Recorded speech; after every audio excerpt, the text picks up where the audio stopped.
Do you think that Botswana could go through what Zimbabweans went through? Sure. Economically, hella shatani. Man, I can't even.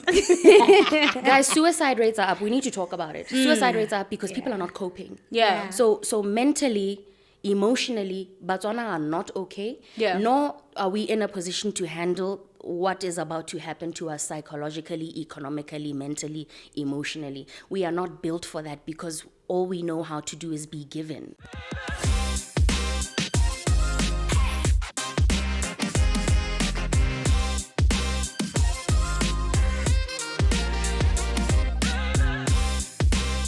The sapiosexual platter.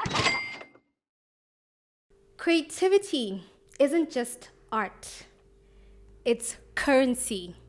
It's power. On this episode, we will be asking the question, can the creative sector unlock economic diversification in Botswana? And what's stopping us from truly tapping into its power? My name is Shatani Somalakai. And I am Balsa Abo Ame. Welcome to the Sapiosexual Platter. I love it when you guys do that.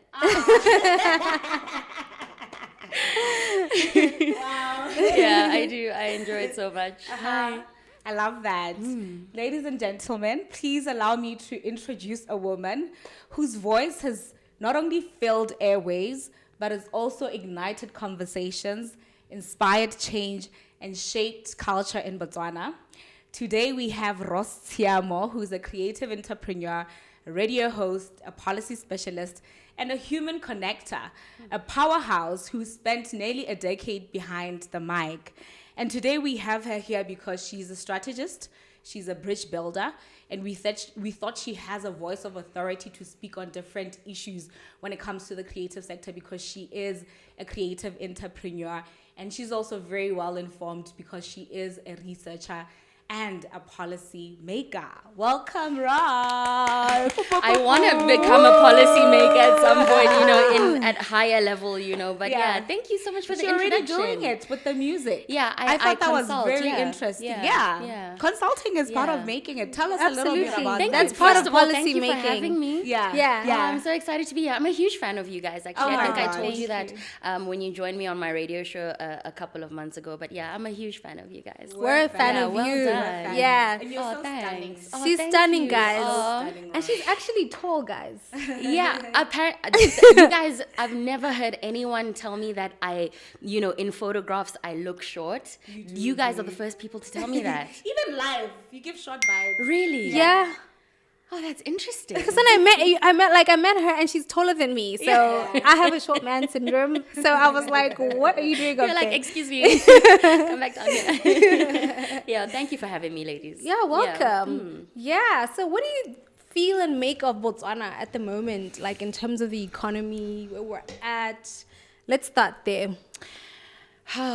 You guys, I work in radio, so I'm exposed to all the bad news. I deliver the bad news on a daily basis. If you read Robert Greene's 48 Laws of Power, one of the distinct rules is don't be the bearer of bad news. But I happen to be in a situation where that's my job, But economically, what do I think of the situation that we're in right now?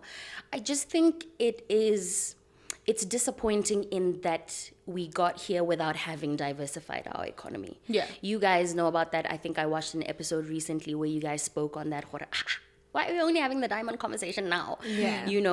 It's very disappointing because it's about to get worse before it gets better. Yeah. And who knows what the stretch of time is going to be until, we get our economy back to a place where it can support people and where we're not going to see adverse poverty. Yeah. We're about to see poverty, and it's disappointing and it is scary. I'm a human being. I have a heart. This Yeah. scares me. Yeah. So that's how I feel about it at the moment. And yeah. Why do you think we're about to experience poverty? Or why do you think there's about to be A plunge. a plunge? Because I think Botswana has been, and it's time for us to stop sugarcoating the way that we put this, but we've been coddled and so sheltered. degree of support that we've received from the government is insane.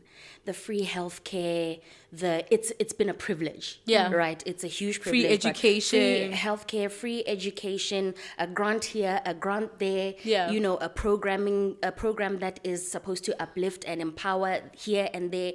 You know, we have received and received and received from the government to a point where you know, when we talk about self-sustainability, we're not quite there. And I like to give this example when I talk to people to say, do you think that Batswana could go through what Zimbabweans went through?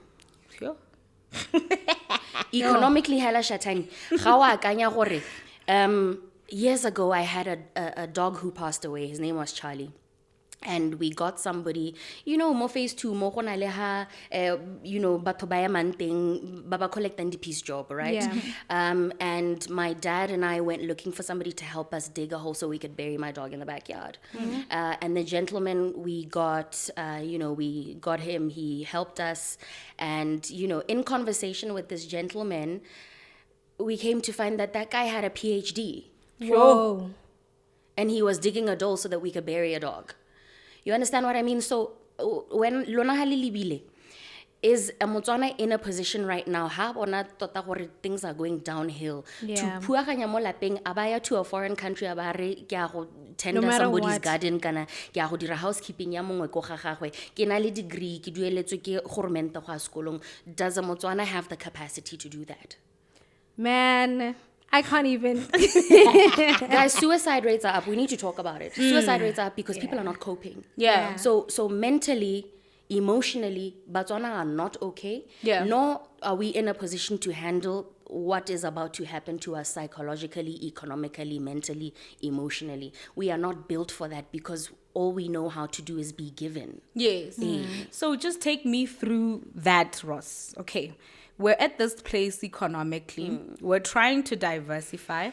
Batswana are at a point where they're just in a habitual nature of being given all the time. Now, the issue is that there's no money in the country, right? Yeah. And I've listened to your radio show and, you know, had many Batswana call in. And I think what is so potent about you is that you get the perspective from both ends. Yeah. You get it from the political end, the various parties, the different places they speak at. You get the Motswana at home call in and give their viewpoint. So you are like a hub of information in Yes. terms of, and an intersection of thoughts. Yeah. So now that you're very aware that we've been given, why is it that now when there's no money, people are pointing fingers and saying the government finished money, the politicians finished Yeah, money, yeah. but people don't have that introspection to say, we've been getting handed out grants, you know, taken to free schools, free healthcare, and there's never been a return on that investment. So surely the money is bound to run out At some point. if we're not getting a return on investment. So why do you think that there's a low level of accountability and Batswana are now pointing fingers at politicians and the government? It's a panic response. Yeah. Hey, this is a shock to the system.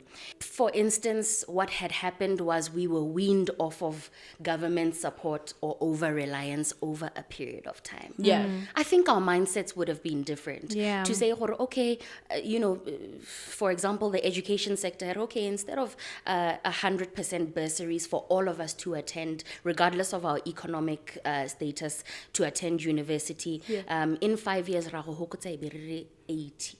After another 5 years, ra go re 70. Re ntse re hokotsa. You know, stuff like that where there is a process and we are slowly moving in a certain direction. Yeah. Yaanong, how tlaetse sengwe ka moso e be go te ga seo. What your immediate response is, because you know we preach a lot about change and we know change is positive, but we don't. Once change actually is at the doorstep knocking, we are not as quick to embrace it as we would think we are. We're not as progressive in our thinking. That's just human nature and it's okay. So this is a panic response to say, what's going on? This is, you know, a shock to the system. This is not what we're used to. So you're going to find somebody to blame and you're going to say, but you guys, you know, said you would do this and you guys have been supporting us and suddenly you're not. It's human nature. That's just how things are going to be because we haven't had time to change in any way. But don't you think with that suggestion with winning people off, the response would have been the same?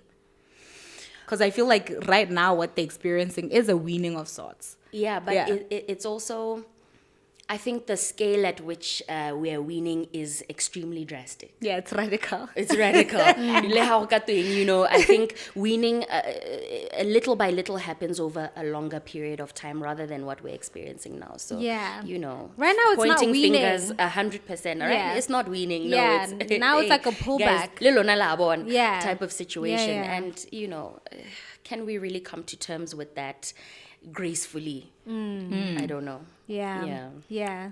So let's talk about like the creative Yeah. industry which you're a part of. And even before we get to that, maybe your experience. Yeah. Because I would assume, looking at where Botswana is at, that most creatives are familiar with this experience because of how they are treated. Yeah. You know, in Yeah. Botswana. Yeah. So yeah, maybe tell us a little bit about that, like your creative journey. Oh, wow. Okay, so I'm a creative entrepreneur. I think it's funny because last week I was at a speaking engagement and the host wanted me to introduce myself, and I'm like, okay, well, I'm a creative entrepreneur, which is just a nice way of saying I do a lot of things that don't make a lot of money, but I do them anyway because they're necessary. Yeah. You know, Powerful. Yeah. So, yeah, as a creative entrepreneur, I run a media company that does media consultancy. I'm expanding the business as well right now. We're scaling up, which we're blessed to do. Wow. Well done. Yeah. Well done. Yeah, he said that Girl. she was telling me before we started that she's actually bought new equipment and stuff. So Wow. Yeah, cameras, lights, the works. Well done. Yeah. So it's about to be so on. But yeah, I consult. I'm in the music business as well. I've been a music manager. I now co-run a label. It's called Fantastic Sounds. And it's also a talent agency, really, rather than a music label only.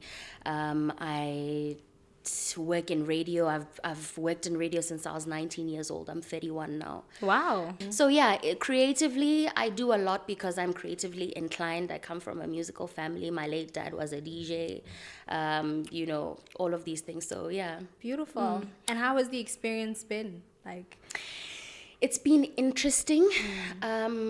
It's been, oh man, the journey has ups and downs.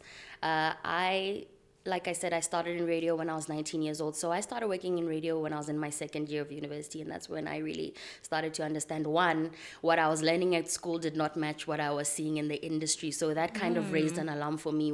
And I would say it instilled a little bit of panic in me where I was like, wait, What's going on here? You know what I mean? Because I love my course, and while I was going through the course and then I actually went into the industry, I was like, oh, lots of people are about to be very misaligned here because raho graduate ebe re lemoga, you know, gore go ha me mo industry. there's no match. There's no match, you know. We're being our skills are not the same as what's going on out there, and you know, You're that's not a being conversation. prepared for the We're not being environment. prepared for the environment, Yeah. and you know, things are a little bit weird. But yeah, the journey has been interesting to watch. The creative arts sector, like you alluded to, Shati, is one ailing hore it's neglected as well. We don't have the infrastructure you would expect. When we talk about Botswana's creative arts industry, it's in infancy stage, but since when? You know, how long does an industry need to be in infancy? Yeah. You know, and so yeah, it's been a journey. Also having to kind of feel like I have to justify myself along the way. You know, when I started in my earlier days in radio, even still now, maybe a little bit less, but more when I started, I would get asked, so you know, what's next after radio? What's your backup plan? And I thought to myself, do you ask a lawyer what, you know, what's next after law, or what happens, Shati, if law doesn't work out? You know what I mean? Yeah. Do you ask a doctor, so what's next after medicine? That's their career. Why isn't my career just a career? Yeah. You know, and Why do you need a backup plan for it? 100%. Even that mentality starts at home. In radio, why don't you pay me like this is a full-time job? Like I, you know, should one day be able to get a mortgage and put kids through school and buy a car and le nna ke evolve, ke ikage yaka Motswana mongwe le mongwe. You know, so that respect hasn't always been there, and it's been an interesting journey as well, being a part of the problem at some point, and then also being a part of the solution to say, okay, no, let's get serious about this now. This is not a side gig for me, it's my life and it's my career. Wow. So what am I going to do about it? So yeah, it's been an interesting journey, and filled with learning. That is very powerful because with the current economical landscape and how everybody's in this panic response and running helter-skelter to find different ways that we may diversify and expand our economy, I've realized that it's like we're going to agriculture, crop farming, milk that you were speaking about on the radio. Why is it that it's like there's a haze over strategies' eyes when it comes to the creative sector? Looking at the billion-dollar industry that it is. Yeah. You look at what it's done in South Africa. You look at what the creative sector has done for Nigeria. Yeah. And then when it comes to Botswana, there's that element of resistance. We don't have time for that. We need Yeah. to put serious things in place for diversifying. Yeah, I find that, if it's an industry, now if we're in panic mode, it's not the first thing we're going to grab when the house is burning. Yeah. We're going to grab the other things they have been more important or have generated more income or have the potential to be lower hanging fruits at the moment. But the creative industry is the lower hanging fruit. You see, we don't look at it that way. Okay, what's your case for it then? You know what? Why do you, both of you, why do you say it's the low hanging fruit? I would say the thing is that I think what we have had a problem with in the past is formalizing the creative sector. Why isn't this a real job? Right? There are so many jobs within the creative sector that I would turn blue and run out of breath if I were to sit and name them. There's music and entertainment, there's textiles, there's fashion, there's this, there's film, there's, oh my God. Yeah, and it's then vast. the ecosystems within those and the subsectors within those. Do you see where there's so many jobs? You could have a job hella as a set builder. Yeah. Yeah. Do you know what I mean? That is a job. You could have a job as a catering oiling hore is on sets to provide food to batho mo di-setting. A camera operator, a light technician, a this, a that. There are so many jobs. And I feel like, on the show, on the radio show, we like to say a lot hore mo Botswana, one hand doesn't know what the other hand is doing. We need interdepartmental collaboration. Yeah. Harare creative arts sector, we can't just look at Ministry of Sport and Art and say so laring. It's an interministerial problem. Go education king resena creative arts selling hore se thahetse mo curriculum. Yeah. You know what I mean? Yeah. Vocational arts must be teaching people music and how to build musical instruments and how to weave basketry and do XYZ so that even from school level, educational level, primary, secondary, tertiary, you understand that you are a part of the economy and you are needed. Yeah.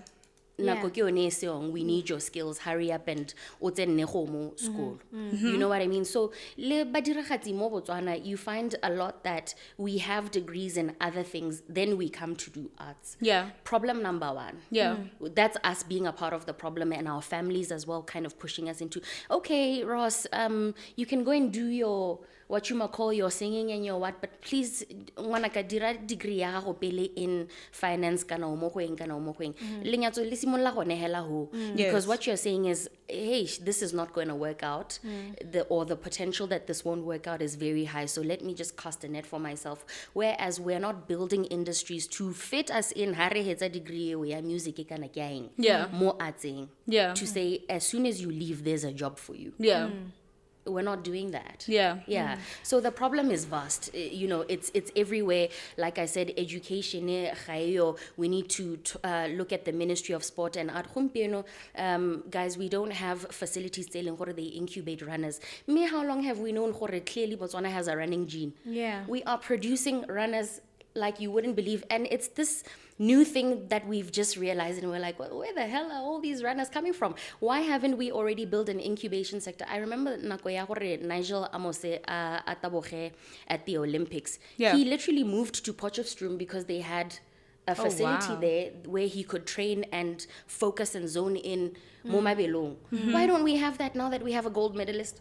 Yeah. Those are creative and sports and arts. Why don't we have labels and agencies telling gore they manage art and they are the bridge between organizations and private institutions and artists? Gore ha o batla go buka Ross, you come through an agency obo e be re go tsenyetsa quote wena. Yeah. Gore, you know, why isn't there an association a incubating DMC tsa mo Botswana gore di rate di ntse jana? Yeah.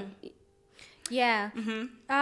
Can I before? Sure. Yeah. I love that you're very passionate about this. I'm gonna watch this back and find that my face is like this the whole time. I love that you're very passionate about it. But to come back to Shatanyi's point and why the creative sector is low-hanging fruit. For me, the creative sector is low-hanging fruit because when you look at different continents and different races, and we look at the speciality of different races, you would find that different races specialize in different things. You'd find that the Caucasians are great at organization and intellect, and that's why they've achieved what they've been able to achieve in Europe. You would find that the Asians, they know how to mimic and innovate. So that's why they have achieved what they've achieved, why China has achieved what it's achieved, India as well. So then now when you look at Africa, and our superpower is in art. It's Our in the soul. creative. It's in the culture. Nobody dances like an African person does. Nobody composes music the way an African person does.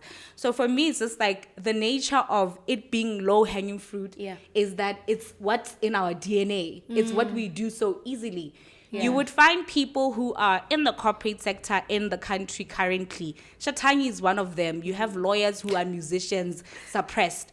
The TKs who does the podcast. Yeah, the TK We'll as have well. a talk after this.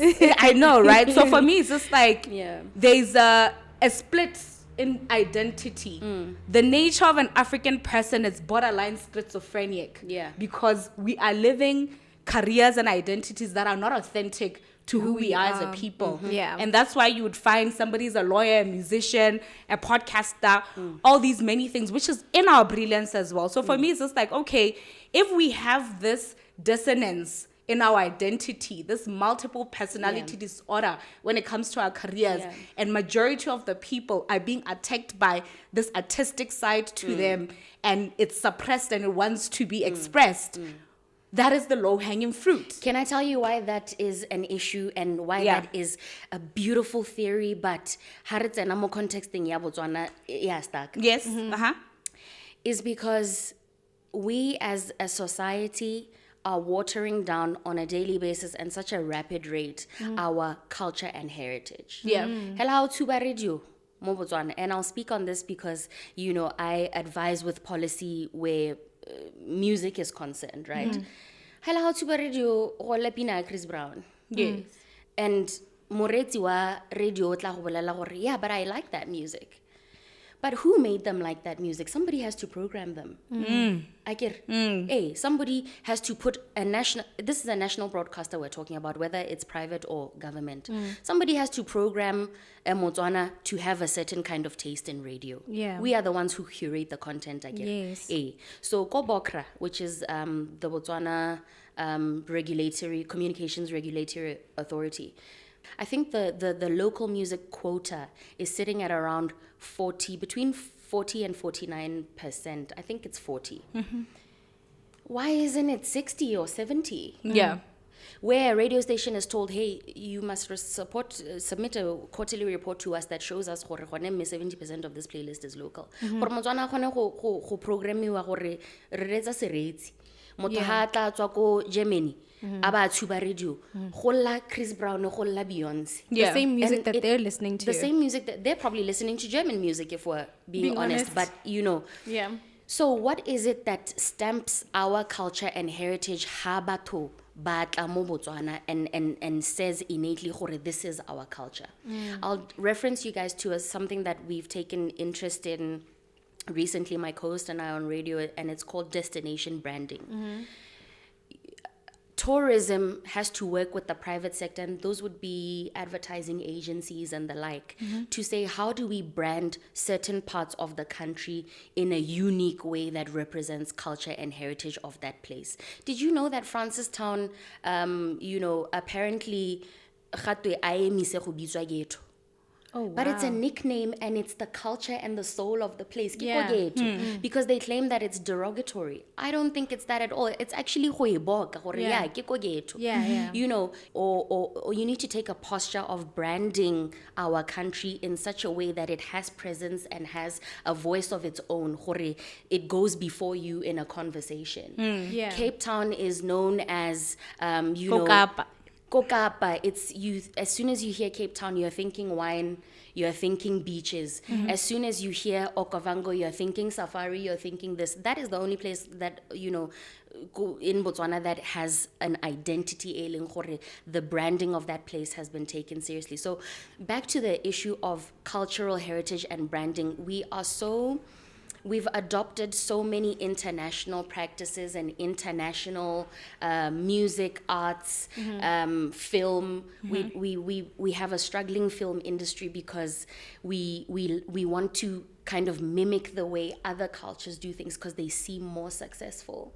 So I think that's also why it's not considered low-hanging fruit, or it gets difficult to be low-hanging fruit, is because it doesn't have, it's too watered down, and industry in that way. Yeah, but you just made the case for it. I hope so. Well, I mean, in the sense of you've kind of highlighted why it is other countries are successful and what's the pull about them. And the pull about them is like the unique factor. You The talk unique about Cape factor. Town, their languages and things like that. So to her point about why it's low-hanging fruit is that you draw in or attract foreign investment or tourism with your unique value proposition. That's exactly right. So, because we're trying to make the case here. That's right? exactly it. So I think you answered it in a way in terms of why. But I think another thing is like, another question one might ask is like their return on investment. Because it's low hanging fruit and because you've identified essentially how it can attract. But what's the return on investment and what's the rate of it versus other conventional ways that the current government is trying to explore in terms of diversifying the economy? Do you think you have a response for it's that? It's gonna be low because we're in investment stage. It's not going to yield the return on investment as quickly as we would want it to, because But we're what in about a stage relative where- to other industries? relative to other industries, in that other industries might produce faster because they already have existing infrastructure sailing and I guess also education sector is feeding into those industries at a more formalized rate. So those are more formalized and they've got better structures to support them so that they may yield a little bit sooner than the creative arts sector. I think we are a little bit behind, which is why seeing a return immediately wouldn't be something I think that we could look forward to. But what about in the long run? It comes down to commitment, right? If we tell ourselves that this is our goal, at the end of, we need to get the film art together, the film sector together, and say, okay, we're setting a goal for this sector to say by 2020, whatever, we would have built studios and we would have built a film industry. It has produced this X amount of movies and has employed X amount of people. We need to set goals. If we have somewhere that we're working to, then we can track the progress and we can set KPIs that are manageable and measurable. Again, guys, formalizing everything, because it's a little bit too loosey-goosey and everybody is working in silos, and that's the issue. So if we start to formalize it and set goals for ourselves to say, we want to be here at a certain amount of time, okay, tsamayang borosele go benchmark go you know, we have bilateral relations in America. It's among le Hollywood le go bona gore batho ba dira eng and things like that. So I think that if we formalize these institutions and build the infrastructure to support it, then we might get somewhere, and we could attract the investment that it takes. And it doesn't even have to be foreign investment. We have a private sector. Yeah. Yeah. I guess I have a different perspective. Okay, and I would love to hear that. I think the return on investment would be much quicker relative to other industries by virtue of the fact that it's an innate talent. So I think that the energy that goes into a project when you have innate talent tends to accelerate something versus what we're trying to do right now, which is try to take concepts from abroad and apply them as a way of trying to diversify the economy. And I would say because it's a creative industry, it means that there doesn't necessarily need to be any benchmarking. Do you get what I mean? Or there doesn't necessarily have to look like the Nigerian art industry. Yeah, of course, when you benchmark, you apply to your specific. So I would say you don't need to benchmark, right? I would beg to differ with that. I think I would be with Ross that you need to benchmark, because with the example that she gave with Hollywood, it's more of a skills than the product you create, because Hollywood would have 100 years advantage when it comes to production because they have been in the industry for so long. They've innovated. They've got different cameras, you know, that move themselves. They've got different AI tools in that technology that we wouldn't be exposed to. So even if we then try to build by ourselves and tap into the creative sector to create our movies, we're going to do it in a manual way with the little technology that we're exposed to. But since that technology is so advanced, I do agree with benchmarking that if we're going to compete, it's very good to compete knowing what's happening globally than being in our own silos as Botswana and creating content that won't internationally compete and therefore perform at that level that gets investment. And I would agree. You both make excellent points. But I think because the conversation is economic diversification, the conversation is right now, what should the government prioritize in terms of what are low-hanging fruits? And then the question would be, what do we already have at our disposal that we can use? And for me, is I don't think it would be correct to say that we don't have enough infrastructure, to say that if we actually poured energy and prioritize this sector, that we wouldn't be able to produce something. Fine, it may not be Hollywood level, but the point of art is that it sells because it connects, not necessarily because... Does it sell? Well, yeah, isn't Tyler began with that, no? She connected first, and then because of the connection, she was able to attract the international... In Botswana, does it sell? That's a good question. Even our content is in, you know, international platforms. We can't monetize our own content on international platforms.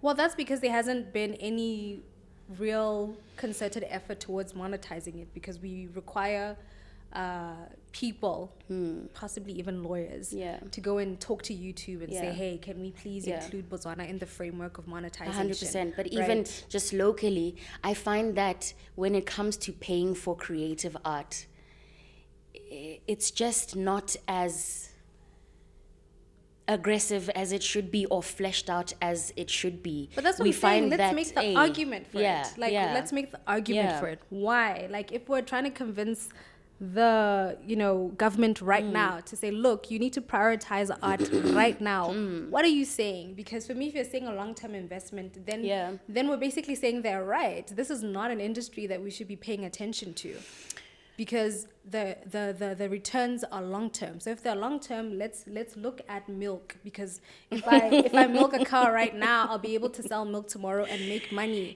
So what's the argument for why? The reason I would say it is more longer term and why we would need more infrastructure to support it is we would need... No, she's saying make an argument for why in economic diversification, the government needs to turn its eye to the creative sector and find different avenues to expand and diversify the economy through the creative sector. Why should the government turn to the creative sector?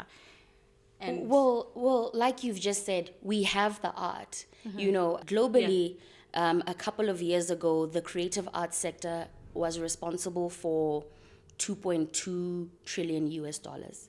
In Africa alone, it was 58 billion US dollars. Oh, wow. There is a proven track record that the creative arts work. That is our proof of concept. However far Botswana is in contributing to that figure, for 58 billion in Africa alone last year, I think the year before, you know, it's there. It's Yeah. proven. Yeah. Globally, this is an industry that works. And it stands to work if you invest in it, like you're saying. Yeah. 100%. All we need is investment, and you know, to take certain sectors seriously and to expand them and widen them and show people in those industries, they are bigger ecosystems than what your naked eye can see or has been exposed to mo Botswana. Yes. Yes. I think what is quite powerful when it comes to the creative sector, in relation to also the money made, is how certain governments get involved in it. Yeah. I know South Africa has a South African Film Commission of sorts that funds different films. Yeah. So then when I look at, you know, platforms like Netflix, they brought out like 999 million rands and said to the creative sector, tap in to the whole of Africa. Yeah. They said, tap in. That's close to 1 billion rands, 1 billion pula. And I wonder, like, out of that 1 billion, how much did Botswana tap into that? Yeah. Because I agree with you that in as much as our creative sectors are so informal, however, there's a lot of talent. And the reason why there's high youth unemployment is because a lot of this youth are very artistic and creative in nature. Yeah. They would have gone to school, gotten the formal education, but at the core of them, they're creatives. Because I'm both. I'm the intersection of the formal and the creative sector. Yeah. I've dabbled in both. Yeah. And when I'm in the when I'm in the field, in the creative field, I come across actors. People are like, yo, hire me for acting. I can act. Hire me for music. I can do this. Then you wonder, like, okay, if you have all these people who are roaming the streets with so much talent, why can't a body, the government form a body the same way South Africa has, the same way as America has? America funds so many films that put America in a certain light when it comes to all these military film and showcasing America as a giant that it is. Why can't maybe a body be created by the government to say, let us mobilize all this talent. Let us get a project manager, a production manager, have a script, and then let's employ all these artistic people on a salary basis. And then have them create the movies. Here's the studio. Here's Big TV Studios. Create the movies. And then let's sell these movies to Netflix. And then back to my point about benchmarking. Netflix, if you make a film for it, it has its list of requirements in terms of technology you must use, the quality you must produce. And a lot of the times we're not aware of this information. We're not even aware of the different technologies that you must use, or these different cameras that they put on that list.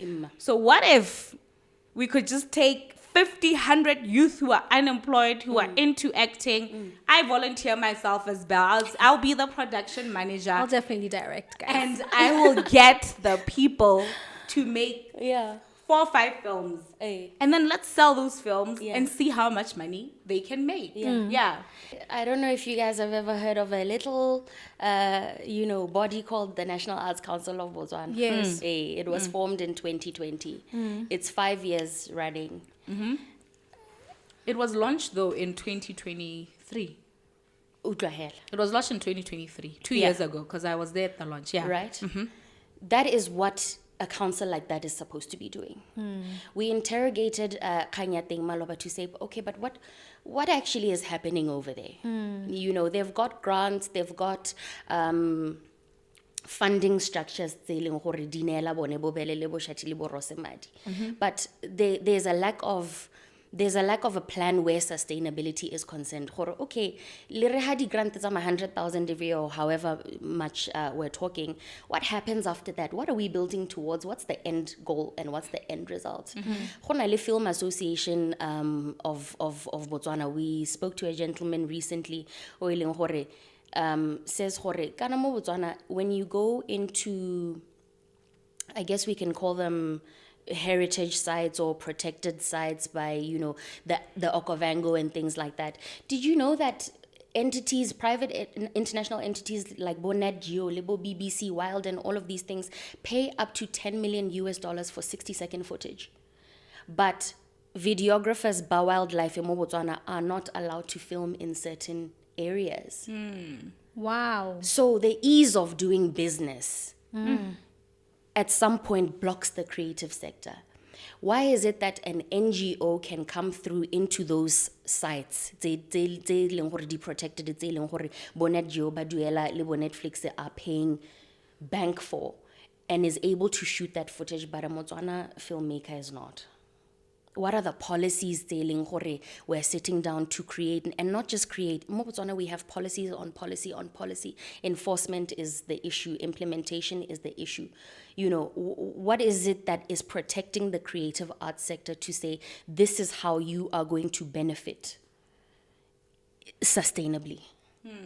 If I can't make money from shooting wildlife when Botswana is ranked in the top 3 every single year of tourism destinations in the world, safari destinations in the world, why aren't Botswana's wildlife documentaries on Netflix? Why are we not telling our stories? Why are we they not being telling told our for stories? us? Why are they being told for us? Yeah. Why are people coming in? There was, Bom Maramotswe. Why are we making film adaptations of stories telling kore?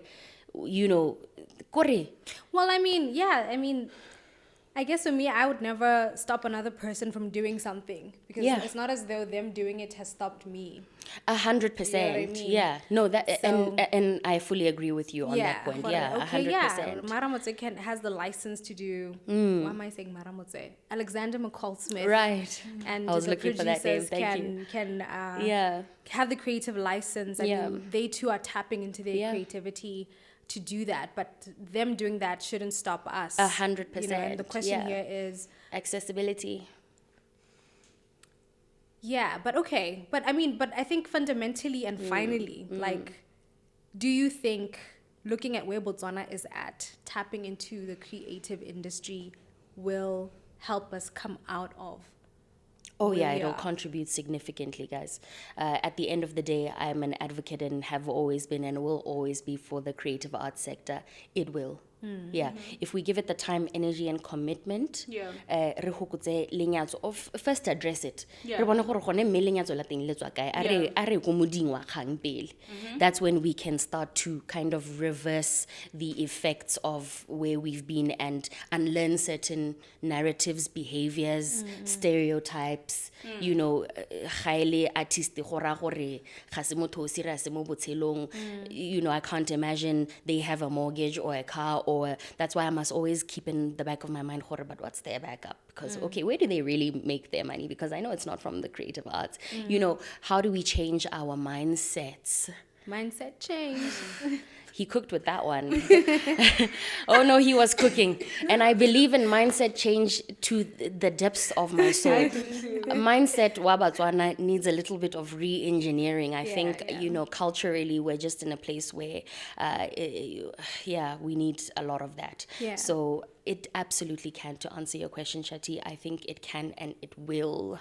Yeah. I wonder, this Botswana Economic Transformation Program that we've just been speaking about, the Malaysian company Pemandu has been brought in to kind of facilitate that and move that along because their motto is big, fast results. Yes. We are meant to interrogate that in a meeting with them soon. Hopefully that happens this week. But when we talk big, fast results and we talk about the structures, Tsamo Botswana, where typically we know bureaucracy is high, ease of business is not, hara phutuloga, it's hard. You get into a government facility, something that should take a week takes 3 months. Can Pemandu then integrate their culture into Botswana culture, which is typically very slow and lax? So stuff like that all feeds into the mindset discussion when we say, but can we actually pull our bootstraps up and get serious? Because this is now our economy that's about to go belly up. That's so interesting. I think all from all that I've heard you say, like the download that I got is the way that people perceive the creative sector. Yeah. I can also imagine how, if the average Botswana perceives it that way, what more about the leaders? Because even with the leaders, you'd find that the focus ends up being all these other industries, but when it comes to the creative sector, it's like a haze over their eyes. Yeah. And if they don't come from that background, what can they really do for that sector? Oh, that's interesting that you would say that. Yeah, because in government or in positions of power. Who are from the creative Yeah. sector. Yeah, it's an interesting one. Yeah. I think one who is, though, is Assistant Minister of Health, Oh. a former journalist. Yeah. Lawrence. Yeah, Lawrence Yes, Honorable Okeditse, Lawrence. right. Yeah, Lawrence Okeditse is. But then also, what I've also realized, and he's a good example, that when they do enter government or leadership, they want to be seen as very serious. So they Yeah. also assume the typical. Yeah, they feed posture. into the stereotype.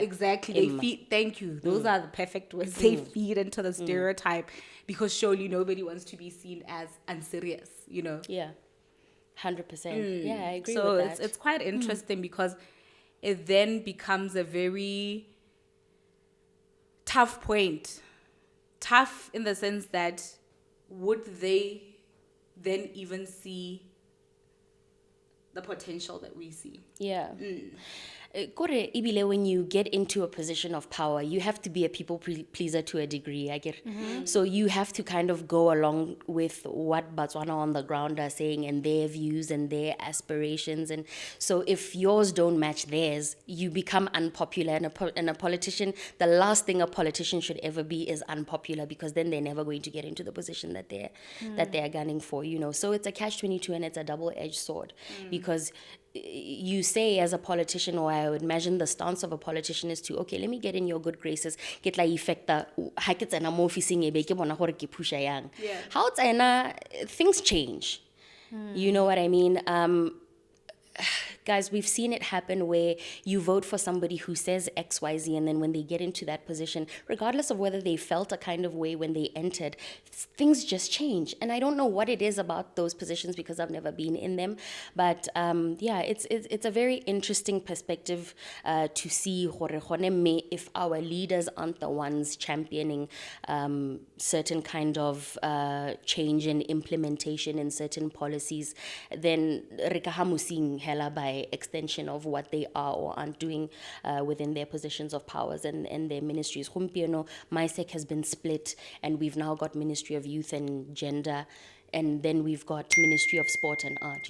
We're yet to see, because we're barely a year in, what that's actually going to do for the creative arts sector. Now that you've said, actually, the Ministry of Art, we need to zone in on this and focus on sport and art separately. Have we really seen Madua that? I would say not yet. Yeah, so I'm also kind of a spectator at this moment to say, okay, what are you guys going to do? And are you going to heed the call and listen to us say, we need this, we need X, Y, and Z. So I think we need to pay attention to that really closely, keep a close eye on what's going on there and if that is really going to help. We've been speaking over and over again about the government. They need to put structures into place. What about the creative private sector? What is their contribution? Yeah, I think when we talk about the government's role, we need to start thinking, we had a conversation at the beginning of this discussion, we need to wean ourselves off of government support, government this, government that. But at the end of the day, there'll always be policies saying government needs to contribute with. Policing to say, okay, here's your landscape, here's how we can make it easier on you without expecting funding. Because I think when we talk about government support, we automatically jump to funding. Yeah. It's not always funding. Sometimes it's policy to say, like we spoke about that Okavango thing, there are certain rules saying we can't film certain things, but other organizations under the guise of the NGO come into protected sites and film and sell content. Why can't those things be eased and the ease of doing business relaxed and made simpler for the creative arts sector to thrive a little bit more? So we need to zone in on that and say, okay, policy wise and enforcement of those policies, where are we? Sure. Yeah. That's the government's role. Yeah. Answer my question. What is our role? Yeah, what is our role? What is our contribution? When we talk about the associations, we don't talk enough about capacity building and the fact that we are in silos. Yeah. Di silo di dintsi mo creative artsing. Everybody is trying to advance themselves without thinking about the bigger picture. Yes, people don't want to maybe be a martyr for an industry that is not thriving at the moment. And when you think about your bread and butter issues every day, you need to pay rent. Sometimes you don't think about the grander scheme of things. You're in survival mode. You're in survival mode. Yeah. So we need to bring ourselves together and say, okay, how do we streamline our activities such that it benefits us collectively? Because I think that's the only way we can get somewhere. So if we stop operating in silos where one hand now knows what the other hand is doing, I feel like that is our major contribution. It seems, in theory like a small thing, but it is actually, it can have monumental results. Yeah. I think the meeting point of the two, like the contribution of individuals within society and the alignment with government, would be to spot talent. To spot different talents. Because I would say I would always maintain that I made my contribution by activating the makeup industry and look at where it's at. And I recently submitted a business plan to the government that was rejected, and absolutely it's fine. That's on their merit. But for me, it's like, if at least we are having different people contribute all these different ideas to this program, there could equally be an observation of different people that have made an impact and made an immense contribution in their individual capacity. And then saying, why don't we channel investment into this person? Because we saw Belle start her makeup business and cultivated a whole industry. And she brought it to this point. We saw Thabo get into video production and he made this documentary and this cinema and it got to this level. So therefore, if we see that there are these talents and movers and shakers who are advancing the creative sector in one capacity or the other, why don't we capacitate them and put the investment in them? Because they've been able to do very little with a lot with very little. So therefore, if we give them more, surely there should be a big bang. I don't know. So that they can also go and do further capacity building. Exactly. Yeah, you see, we like to eat alone once it's time to eat, right? But the pie is actually much bigger. It's just lack mindset.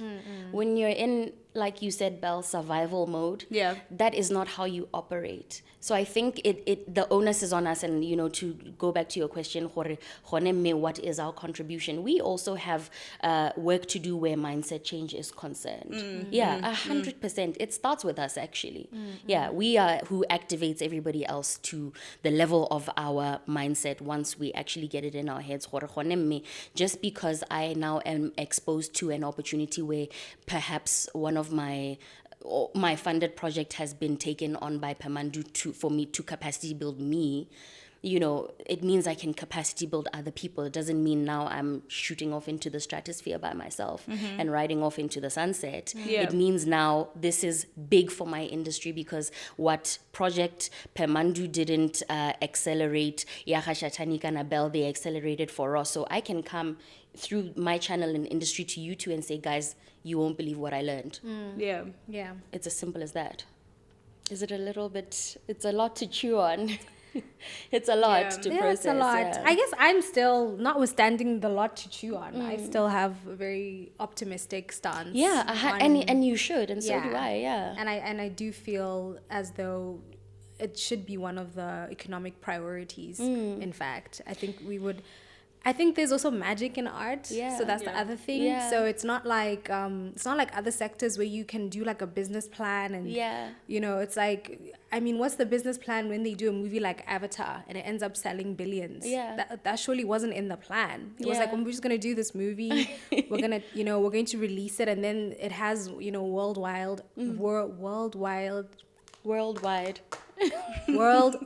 appeal, right? And so for me, it's that to say, you just take it's a gamble. You just gotta take the leap. You just gotta take the leap. That's arts for you, man. And sometimes you can't always put it on paper. I would say, and put even with numbers the on stockpile that we have of diamonds, because in one of the comment sections in the episode that we recently did, somebody talked about, I can't believe you guys don't have like a diamond museum. I'm like, there's an idea, Pamandu. Anyway. There's an idea, Botswana. right? Yeah, Because I mean, surely it would 100%. be nice to just come and see like the biggest diamonds in the world at one point. If synthetic diamonds really quite takes Like- over, say like the museum with the largest deposit Yeah. of natural diamonds, Yeah. ever. Yeah, you know what I because mean? how seriously do we take our culture and heritage, right? Yeah, and diamonds are part Just of our our heritage. museum. Have you been to the National Museum? Man, How long does it take you to do a tour of the museum? it's like a minute. And do you leave there on the edge of your seat thinking, Like, my wow. life just got rocked? Yeah. I couldn't believe that. Did you Yeah. shed a tear walking past some of Yeah, the things that yeah. you saw in there? We've got 2,000 artifacts still in Hore. They belong in Botswana, but they're in British museums. Why are they there? And why haven't we gone on an expedition to return everything that belongs in Botswana? Yeah. Hore re dire our museum something that is going to attract people and show somebody walking into the museum from wherever country that they are. Hore, now you're in Botswana. This Yeah. is who we are. Yeah, no, so I just definitely believe that it's the key to unlocking Botswana. Yeah. You know, the funny thing Botswana's is, economy. the funny thing about this conversation also and this viewpoint, it's like it flew over our heads. Yeah. So thank you so much because you are the one who fine-tuned the topic for today to say diversification through the creative sector. Yeah. And I was just like, oh my God, this Yeah. has been right before my eyes. Yeah. Who's in the creative sector? But I didn't even think like, oh, the government, if they want to diversify, they need to go into the creative sector. It is my subconscious thinking, but it's not in my immediate conscious mind. Yeah. So when you said it, I was just like, oh my God, that is Absolutely. so obvious. Yeah. Duh. Oh my But- God, yeah. Yeah, like duh, but Yeah. it wasn't even in our Yeah. thought processes Yeah. at all. Yeah. Yeah. You know, So and when if she it's- sent me the message, I was like, brilliant, that's it. Because we had an argument before Yeah. that about like, what is she going to say about economic diversification? Yeah, it's too broad a topic. Sometimes you need to zone in and kind Yeah. of focus it. Yeah, it's interesting. This Botswana Economic Transformation Program, Ering Pamandu's coming in to facilitate. I think apparently 6,000 applications have gone in from Batswana to say, okay, these are the plans we have and what we think could boost our economy. I wonder how many of those are Art from the inclined. creative art sector. Yeah. Yeah, if they'll be able to publish something that is going to show, okay, from this sector, Naledi project, 500, from here we have this, from here we have that. It'll be interesting to see what they have seen of as being of value enough to put Batswana in front of international investors to say, okay, Batswana Keba, these plans have, potential. Yeah. Fund them. I think it's time. I think it's time we explore our culture. I think there's just so much that hasn't been tapped into when it comes to Botswana, from just like our medicines, Yeah. natural stuff that we have here, the marulas, and how people have just made oil. I mean, I import shea butter from all the way in Ghana. Yeah. There is nothing that stops Botswana to export marula oil Yeah. to other parts of the world. There's just so much that hasn't been tapped into. Even just recently, when you look at Shaka, Kilembe, Oh, yes. and how powerful that is.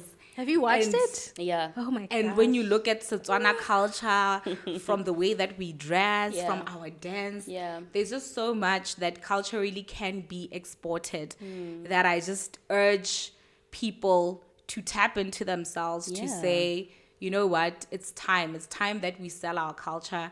It's time that we sell our innate abilities and our innate talents and stop going against the grain, but more go to who we are as a people and what our superpower is and what comes easy and natural to us. Yeah. Because then once we do what is easy and natural, we'll be in a state of flow. And when you're in a state of flow, of course, abundance has to flow in.